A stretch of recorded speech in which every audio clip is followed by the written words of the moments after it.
Затишје пред бура. Вака матичните лекари го објаснуваат неделното намалување на бранот на грипот кој допрва треба да го достигне пикот.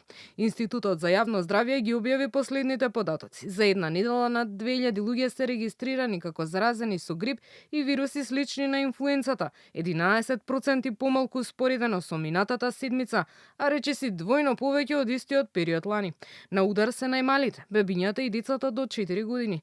Педијатарот доктор Мира Атанасова вели дека најголемиот бран допрва доаѓа, иако преку телефон и во ординација дневно лекува по 80 пациенти. Затишје пред бура велам затоа што вообичаената цифра на пациенти оваа недела ја гледаме. Контактот што децата меѓу себе го прават во школските клупи ќе си го направи своето. Ние сега ќе имаме онаа ситуација на зголемување на пациенти. Нормално ќе ги очекуваме во нашите ординации да се појават сите оние деца со тешка клиничка слика. За полесните случаи ќе сугерираме да не веднаш посетат амбуланта, да практикуваме симптоматска и терапија во домашни услови.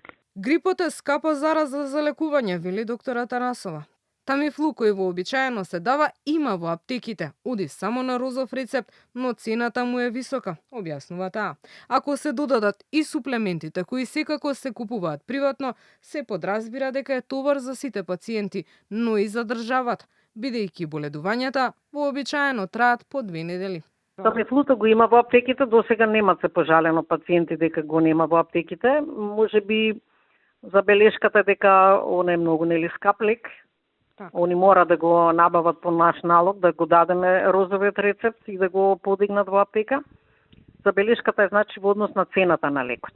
А ако ви кажам и целата симптоматска терапија што ја даваме као матични лекари е на приватно, излегува дека грипот е многу скапо вирусно заболување.